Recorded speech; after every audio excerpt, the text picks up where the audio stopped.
कल्याण मंदिर मुदारमवद्य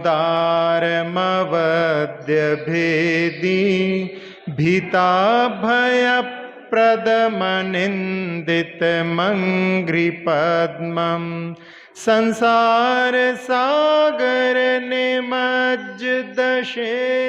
जंतु पुतायमानमभिनम्य जिनेश्वरस्य यस्य स्वयं सुरगुरुर्गरिमाम्बुराशिः स्तोत्रं सुविस्तृतमतिर्न विभुर्विधातुं तीर्थेश्वरस्य कमठस्मै धूमकेतुस्तस्याहमेष किल संस्तवनं करिष्ये। चलिए आज 13वां काव्य शुरू करते हैं। पहले अपन गद्य के रूप में इसका उच्चारण करेंगे। क्रोधस्त्वया यदि विभो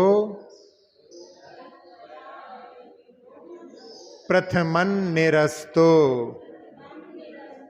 क्रोधस्त्वया यदि विभो प्रथमं निरस्तो ध्वस्तास्तदा बदकथं किल कर्मचौराः। ध्वस्तास्तदा बदकथं किल कर्मचौराः। प्लोषत्यमुत्र यदि वा शिशिरापि लोके। प्लोषत्यमुत्र यदि वा शिशिरापि लोके।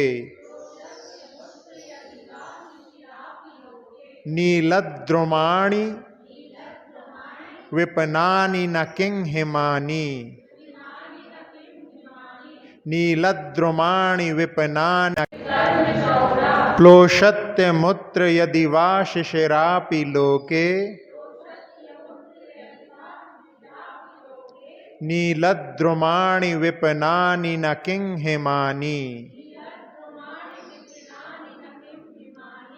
क्रोधस्त्वया यदि विभो प्रथमं निरस्तो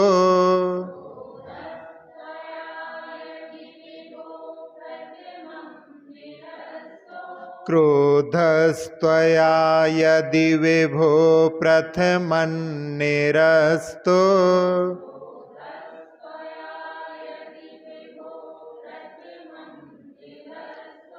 ध्वस्तास्तदा वदकथं किल कर्मचौरा।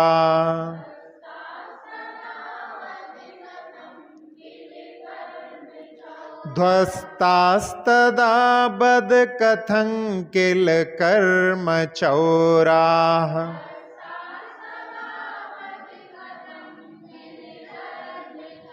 प्लोषत्यमुत्र यदि वा शिशिरापि लोके।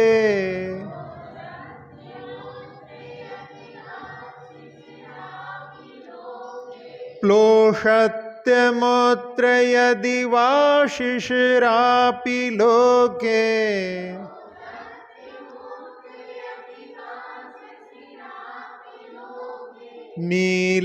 नीलद्रुमाणि विपनानि न किंहिमानि।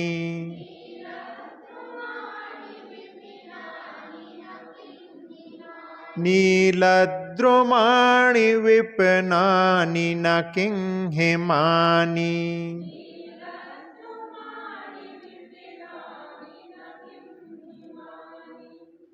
इस 13वें काव्य में पार्श्वनाथ भगवान की स्तुति करते हुए आचार्य कुमुदचंद्र महाराज कह रहे हैं विभु संबोधन से।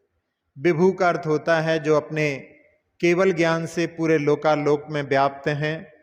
ऐसे हे स्वामिन यदि त्वया क्रोधा प्रथमम निरस्तो, यदि आपने सबसे पहले आपके द्वारा क्रोध पहले ही नष्ट कर दिया गया, तदा बद कर्म चोरा कथम ध्वस्ता किल, फिर आप कहिए कि आपने बाकी सारे कर्म रूपी चोरों को कैसे नष्ट किया,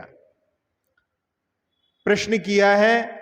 और उसमें उत्तर दे रहे हैं आचार्य महाराज उदाहरण के रूप में, यदि वह अथवा अमुत्र लोके हिमानी अपि किम नीलद्रुमाणी विपनानी नाप्लोषति।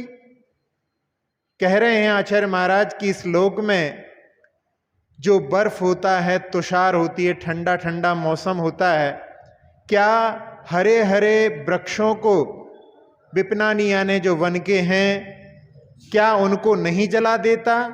अवश्य ही जला देता है, मुरझा देता है।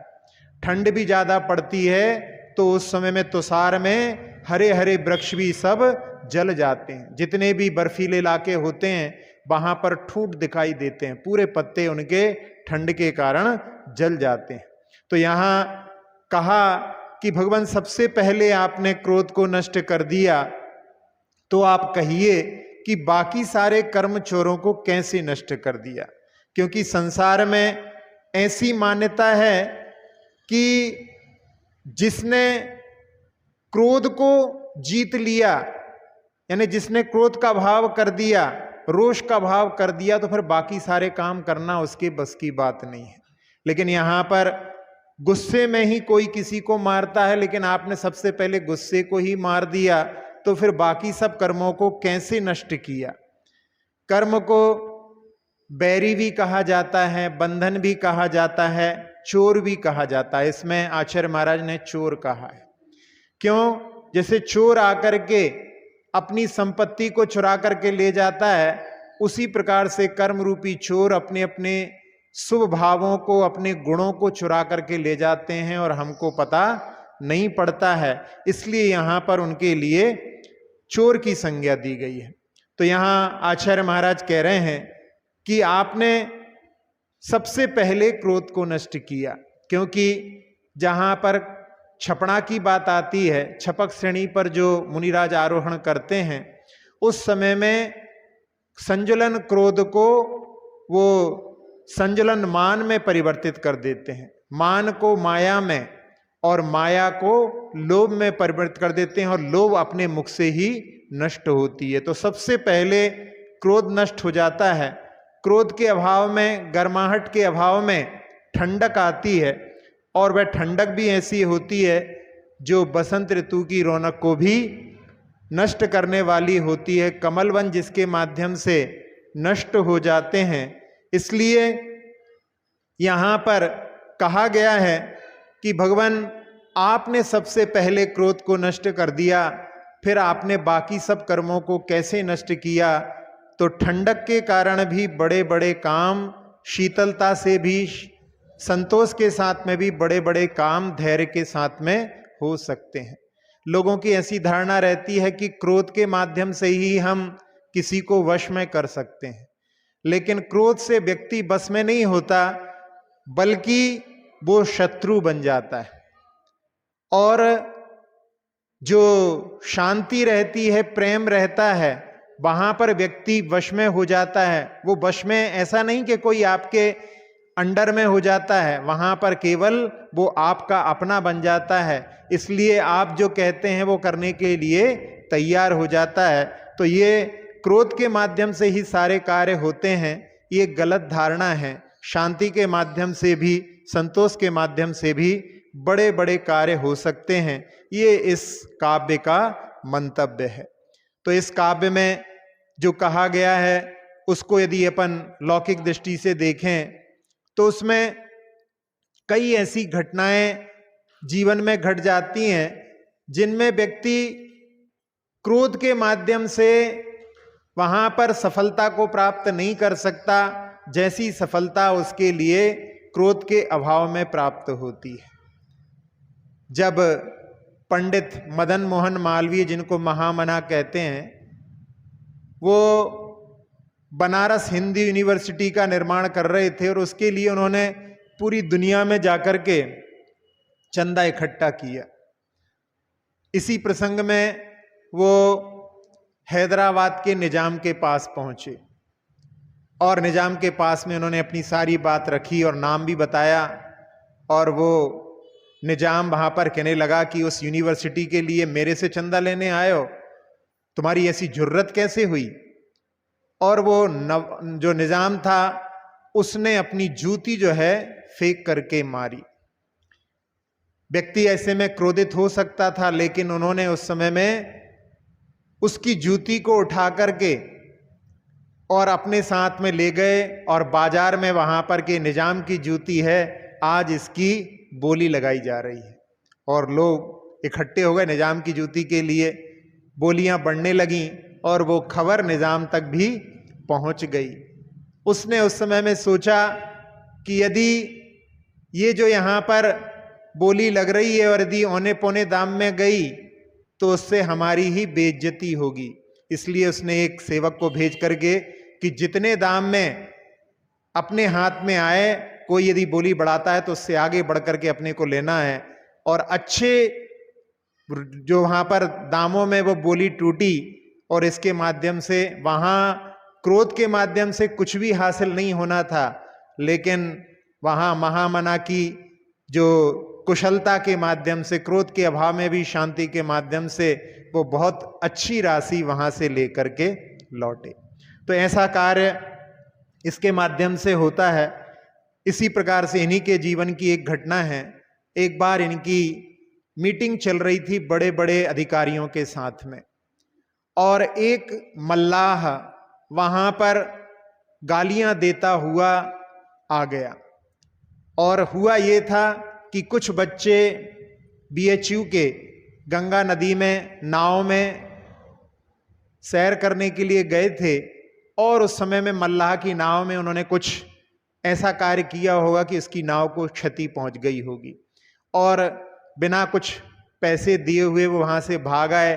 और उसको पता लग गया था कि ये बीएचयू के बच्चे हैं, तो उसने सीधा वहां पर बीएचयू पहुंच करके और वो गालियां देता हुआ जहां उनकी मीटिंग चल रही थी वहां तक आ गया, और बीएचयू के लिए गाली दे रहा था, उन बच्चों को गाली दे रहा था, और महामना के लिए भी वो गालियों के साथ में वहां पर अपशब्द कहने लगा। और जहां मीटिंग चल रही थी वो वहां तक घुस करके आ गया। उस समय में महामना ने सुना और उनकी बात को समझ करके और जाकर के उससे धीरे से कहा कि लगता है आपको बहुत परेशानी है, लेकिन जब तक आप अपनी परेशानी को बताएंगे नहीं तब तक हम आपकी परेशानी को कैसे दूर कर सकते हैं। तब उसने कहा कि हमारी नाव को आपके बच्चों ने क्षति पहुंचा दी है, और हमारा परिवार उसके माध्यम से 6 जनों का परिवार है, उसके ऊपर आधारित है, हम कैसे अपनी जीविका वहां पर निर्वाह करेंगे। तो उस समय महामना ने कहा कि बिल्कुल ठीक बात है आपकी ऐसी परेशानी में हम आपकी पूरी मदद करेंगे। उन बच्चों की गलती है, लेकिन हम आपको पूरी मदद करेंगे, आपकी नाव को दुरुस्त करवाएंगे, लेकिन ये तरीका ठीक नहीं है। पहले उन बच्चों ने कुछ गलती की, अब आप गलती कर रहे हो, तो इतनी मात्रा में और इतनी जल्दी क्रोधित होने की क्या आवश्यकता है? उसी बात को सहजता से भी कह सकते हैं।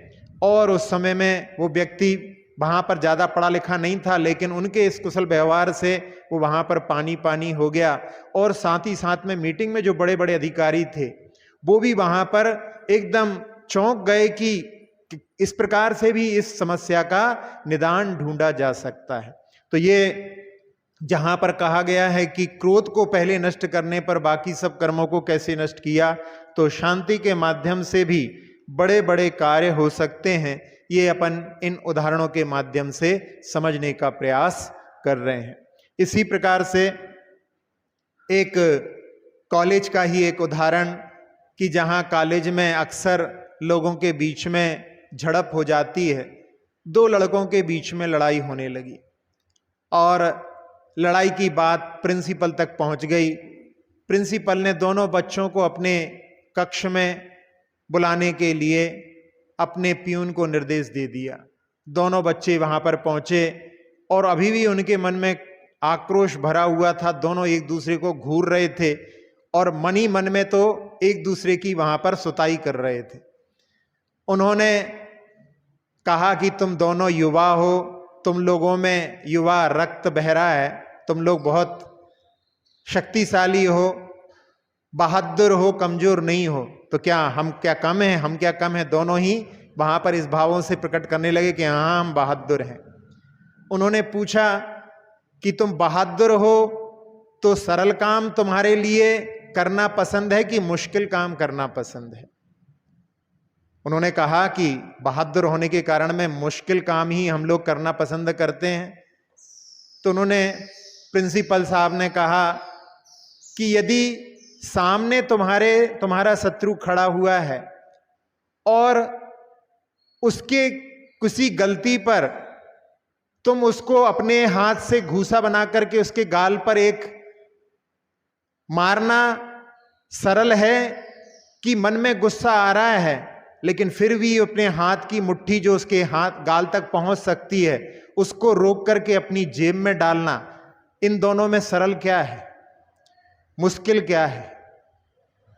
दोनों ने कहा कि सरल तो मारना है लेकिन मुश्किल तो अपने हाथों को रोक करके और अपनी जेब में वापस रखना है। तब उन्होंने कहा कि तुम जिस बात के लिए अभी भी मन में सोच रहे हो कि हम बहादुर हैं और हम सामने वाले को मार करके रखेंगे, तो ये बहादुरी का काम नहीं है। बहादुरी का काम तो अहिंसा होती है। जो कायर होते हैं वो ही किसी के ऊपर वार करते हैं। इस प्रकार से जब प्रिंसिपल ने समझाया तो दोनों के मन की कलुषता, जो आगे भी बैर का रूप धारण कर सकती थी, लेकिन उनके इस कुशल निर्देशन के माध्यम से उनके मन की कलुषता पूरी तरह से दूर हो गई। तो इस प्रकार के इन उदाहरणों के माध्यम से हम समझ रहे हैं कि क्रोध के माध्यम से कभी भी सफलता नहीं मिलती है। सही सफलता तो जब भी मिलती है वो वहां पर शांति के माध्यम से, संतोष के माध्यम से ही मिलती है। कभी कभी बच्चों की भी लड़ाइयां हो जाती हैं और बच्चों की लड़ाइयां ही बड़े बड़ों की लड़ाइयों में तब्दील हो जाती हैं। एक बार एक बच्चा जो है खेल रहा था और गार्डन में खेलते खेलते एक बच्ची बैठी हुई थी और बच्चा जब वहां से निकला तो बच्ची ने अपना पैर जो है आगे फैला दिया और अचानक बीच में पैर आया तो वो बच्चा गिर गया। गिरा तो स्वाभाविक रूप से इसको गुस्सा आया और उसने वहां पर उठ करके और उस बच्ची को एक चांटा मार दिया। जब उसको चांटा मारा तो बच्ची छोटी थी, बच्चा बड़ा था, और जब तीव्र प्रहार उसके गाल पर हुआ तो उसका दांत जो है टूट करके बाहर आ गया और बच्ची रोने लगी, खून आदि बहने लगा। और उस समय में बच्चा डर गया था, लेकिन क्रोध के कारण जो हो गया सो हो गया। बच्ची रोते रोते अपने घर पहुंची और घर पहुंच करके उसने अपने पापा को बताया। पापा पहलवान जैसे थे और जैसे ही उन्होंने देखा कि बच्ची का जो है खून बह रहा है और शिकायत लेकर के आई है, बच्चा भी वहां गार्डन में है, तो वो गुस्से में जो है वहां से निकल करके पहुंच गए और उन्होंने उस बच्चे की, पहलवान जैसा आदमी ने वहां पर उसकी इतनी पिटाई की कि उसके गाल पर, पीठ पर सारे निशान उतर आए।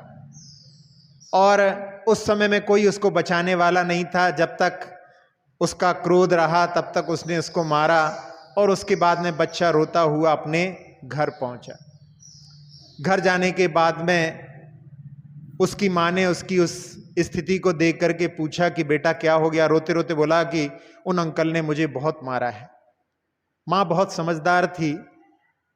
माँ ने कहा, बेटा ताली एक हाथ से नहीं बजती है, तुम बताओ कि तुम्हारी क्या गलती रही कि जिसके कारण में अंकल को तुम्हें मारना पड़ा, मारने के लिए मजबूर होना पड़ा। उसने कहा, पूरी घटना सुना दी। तब माँ ने कहा कि देखो, तुमने उस बच्ची के ऊपर हाथ उठाया और उसका दांत टूट गया। बच्चा अपनी सफाई देते हुए कहता है, हो सकता है माँ उसका दांत कमजोर हो, हिल रहा हो, चांटा मारने से गिर गया हो। तब उस समय माँ समझाती है कि बेटा ऐसे ही सोचो कि उसने पैर तुम्हारे लिए गिराने के लिए नहीं फैलाया था। हो सकता है उसके पैर में दर्द हो रहा हो, उसने अपने पैर को फैलाया हो और उसी समय तुम्हारा निकलना हुआ हो।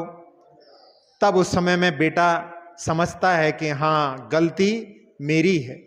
और उसके बाद में माँ कहती है कि बेटा अब क्या करना है। तो वो बच्चा जो है अपनी पूरी एक्सक्यूज देने की कोशिश करता है, बहाने बनाने की कोशिश करता है, लेकिन धीरे धीरे जब उसके मन के सारे वहाँ पर उद्गार निकल जाते हैं और वो शांत हो जाता है, तो उस समय में माँ कहती है कि बेटा क्षमा का रास्ता ही सर्वश्रेष्ठ होता है। क्या सोचते हो, अपन उनके घर चलें? बच्चा स्वयं जो है थोड़ी देर में बोलने लगे, हाँ माँ, अपने को चल करके उनको सॉरी बोलना चाहिए। तुम्हारे लिए भी तो पिटाई की है, लेकिन वो मेरी गलती के कारण उन्होंने मारा है, उनकी गलती नहीं है। और उस समय में वो उनके घर में माँ के साथ में बेटा पहुंचता है और वहां पर जाकर के जो बेल रहती है उसको बजाते हैं और उधर से अंदर से वहां से वो देखती है, तो एक छोटे से छेद से माध्यम से देखती है और उसको सारी घटना मालूम थी। तो वो वहां पर सोचती है कि कहीं बात ना बिगड़ जाए, तो वो पूछती है क्या काम है। तो वहां वो कहती है कि हम लोग क्षमा मांगने आए हैं, माफी मांगने आए हैं, भूल चूक माफ करने के लिए आए हैं। तो उस समय वो वहां पर दरवाजा खोल देती है। वो सोच रही थी कि यदि कोई बात बिगड़ने वाली हो तो दरवाजा ना खोला जाए, और आकर के वो वहां पर उसको सॉरी बोलता है। और इसी समय में उसके पिता भी आ जाते हैं वहां पर, और उस समय में वो भी जब सारी घटना सुनते हैं कि बच्चा यहाँ पर क्षमा मांगने के लिए आया है अपनी माँ के साथ में, तो उनको भी बड़ा पश्चाताप होता है कि मैंने ऐसे छोटे से बच्चे के लिए क्रोध के कारण मैं क्यों मार दिया। और वहां पर एक दूसरे के साथ में सारे क्षमा के भावों को वो अपना लेते हैं, और उसके माध्यम से उनके परिवार में जो कटुता आगे भविष्य के लिए बैर के रूप में परिवर्तित हो सकती थी, लेकिन वहां पर एक क्षमा शब्द के माध्यम से उनकी कलुषता पूरी तरह से दूर हो गई। अब उस कॉलोनी में वो दोनों परिवार सबसे ज्यादा मित्रता वाले हैं, क्योंकि वो वहां पर एक शब्द के माध्यम से कहां तो बिल्कुल एक दूसरे के दुश्मन हो सकते थे और कहां अब वो अभिन्न मित्र की तरह रहने लगे हैं। तो ऐसा प्रभाव जो है क्षमा का होता है। इसीलिए इस काव्य में भगवान की स्तुति करते हुए आचार्य महाराज ने कितने अच्छे भावों के साथ में कहा है कि भगवान, यदि आपने सबसे पहले क्रोध को नष्ट कर दिया तो कहिए कि बाकी सारे कर्म चोरों को आपने कैसे नष्ट किया। और उदाहरण देते हुए आचार्य महाराज उसका स्पष्टीकरण करते हैं। इसमें अमूत्र शब्द दिया है। वैसे हिंसा दिव्या मूत्रा पाया वद्य दर्शनम, उसमें अमूत्र का अर्थ परलोक है। हिंसा दिशु श्लोक में जो आता है वहां पर वो होता है इही के लिए श्लोक में, अमूत्र के लिए परलोक में। लेकिन जब अकेला अमूत्र आता है उसका अर्थ होता है श्लोक में, यानी शब्दों का भी प्रसंग के अनुसार अर्थ परिवर्तित हो जाता है।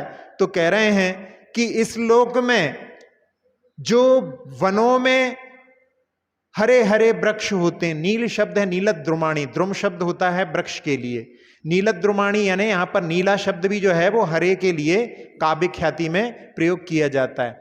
तो इस प्रकार से हरे हरे वनों, हरे हरे वृक्षों को वन में क्या बर्फ तुषार आदि नहीं जला देता, अर्थात अवश्य जला देता है।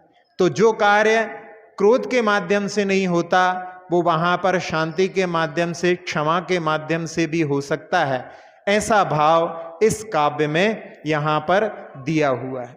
तो यहां इसके माध्यम से हम अपने जीवन में कोई भी कार्य होता है वहां पर क्रोध से ना करके क्षमा के साथ में करने का अपने जीवन में प्रयास करें। एक और प्रश्न है इसमें कि जब व्यक्ति क्रोधित होता है तो चिल्लाता क्यों है? जब व्यक्ति क्रोधित होता है तो उसकी आवाज तेज हो जाती है। क्या कारण है उसका? उसका कारण है जब व्यक्ति क्रोधित होता है, भले ही व्यक्ति सामने पास में खड़ा हो, जिसके प्रति क्रोध कर रहा है, लेकिन उनके दिलों की दूरी बहुत हो जाती है, यानी वो वहां से उनकी निकटता क्रोध जो है समाप्त कर देता है। वैसे प्रेम के भावों में वहां पर जो निकटता रहती है, जैसे ही क्रोध आता है उनकी निकटता दूर हो जाती है, निकटता टूट जाती है और दूर हो जाते हैं। तो जैसे दूर कोई व्यक्ति होता है उसको चिल्ला करके बोलना पड़ता है, इसलिए व्यक्ति जब क्रोधित होता है तो उस समय में चिल्लाता है। और जब व्यक्ति बहुत निकट होते हैं वो वहां पर बहुत खुसुर पुसुर में धीरे धीरे बात कर लेते हैं। कई कई बार तो बिना बोले ही इशारों से ही वो एक दूसरे की बात समझ लेते हैं।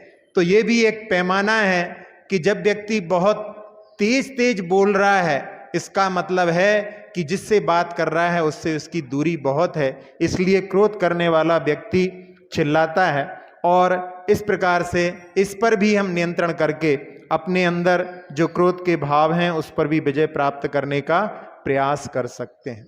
तो इस काव्य में कितने अच्छे भावों के साथ में महाराज ने हमारे लिए एक मार्ग बताया है, जिसके माध्यम से हम क्रोध पर विजय प्राप्त करने का प्रयास कर सकते हैं। क्रोध एक ऐसी कषाय है जो हमारी सुंदरता को भी नष्ट करती है।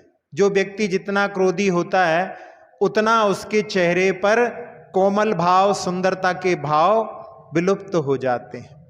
और क्रोध करने में अपने को अपने चेहरे की 47 मसल्स का प्रयोग करना पड़ता है और मुस्कुराने में मात्र 17 मसल्स लगती हैं। तो क्रोध करने में भी वहां पर बहुत ऊर्जा खर्च होती है, तो इसके माध्यम से भी वहां जो प्रभाव पड़ता है। और जब व्यक्ति क्रोधित होता है तो उस समय में उसके शरीर का ताप बढ़ जाता है।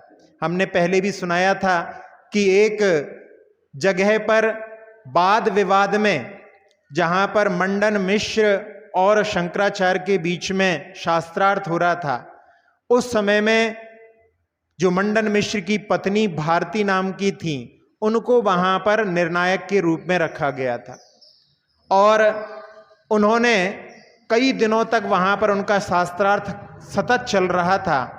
एक बार उनको किसी कार्य से बाहर जाना पड़ा और उन्होंने बाहर जाने के पहले दोनों के गले में एक बिल्कुल स्वस्थ फूलों की माला, ताजे फूलों की माला दोनों के गले में पहना करके कि मेरी अनुपस्थिति में ये निर्णायक रहेंगी, और वो अपने कार्य के लिए चली गई।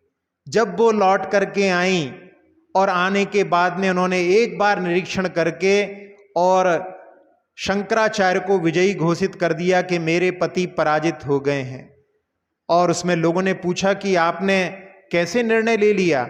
तो उन्होंने कहा कि हमारे पति क्रोधित हो रहे थे और उसके कारण में उनकी जो माला है वो झुलस गई है, इनका ताप बढ़ गया है, इसलिए यहाँ पर निश्चित है कि ये क्रोध कर रहे थे, इसका मतलब है इनकी पराजय हो गई है।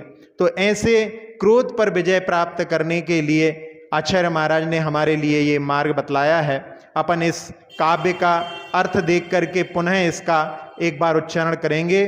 क्रोधस्त्वया यदि विभो, हे भगवान, यदि आपने प्रथमन निरस्तो, सबसे पहले उसको नष्ट कर दिया, छपक श्रेणी पर सबसे पहले क्रोध को ही नष्ट करते हैं।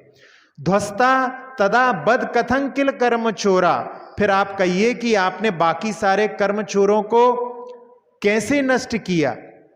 और उदाहरण देते हुए कह रहे हैं कि नीलद्रुमाणि विपनानि न किम हिमानी शिशरापि लोके प्लोषयति, कि जहाँ पर ठंडा मौसम होता है वहाँ पर बन के हरे हरे बनों को क्या तुषार बर्फ आदि नहीं जला देता? अवश्य जला देता है। इस प्रकार से यहाँ पर जो काव्य में कहा गया है, इस भाव को समझ करके क्रोध से ऊपर उठने का अपने लिए प्रयास करना चाहिए। क्रोधस्त्वया यदि विभो प्रथमं निरस्तो,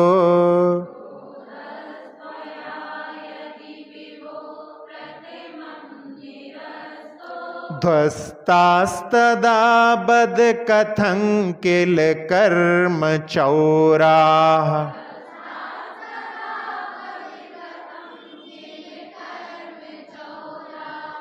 सत्यमूत्र यदि वा शिशिरापि लोके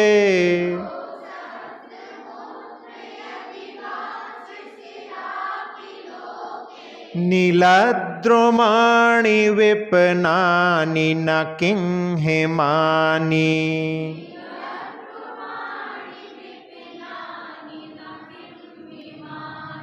अब इसके पद्य अनुवाद का भी उच्चारण कर लेते हैं।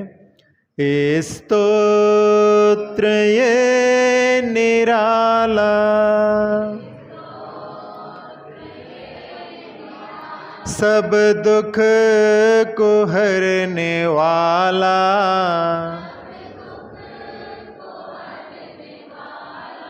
कल्याण का है मंदिर, प्रभु गुण की है ये माला।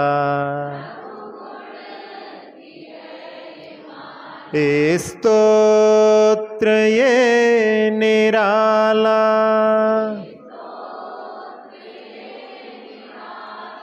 पहले ही आप जिनवर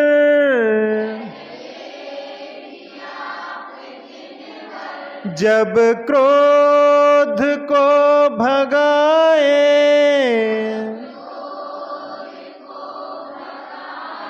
सब कर्म चोर कैसे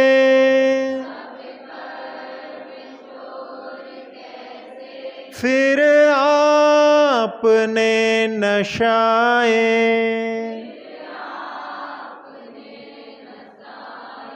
तरुवर हरे वनों में क्या ना जलाए पाला,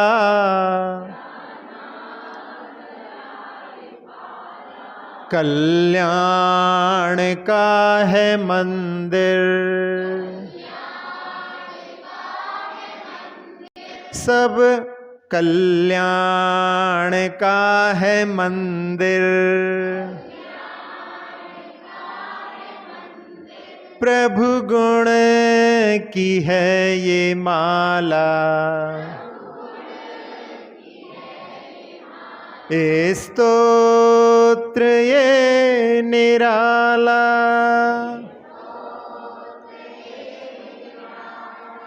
अक्षर पद मात्रा से दूषित वचन अगर ममहीन रहे और प्रमाद कषाय के वश में सम्यक अर्थ विलीन किए। जिन वाणी माता मेरी उन सब त्रुटियों को क्षमा करें, दें आशीष शीघ्र हम सबको केवल लब्धि रमा मिले। प्राप्त हमें हो बोधि समाधि परिणामों की शुद्धि हो, निज आत्म उपलब्ध हमें हो, शाश्वत सुख की सिद्धि हो। चिंतित वस्तु दात्री माता चिंतामणि उपमा भाती, करो वंदना पूर्ण विनय से चरण रखूं मैं ये पाती। कर जिन वाणी स्तुति तन की ममता टार, महामंत्र का जाप अब सभी जपें नभ बार।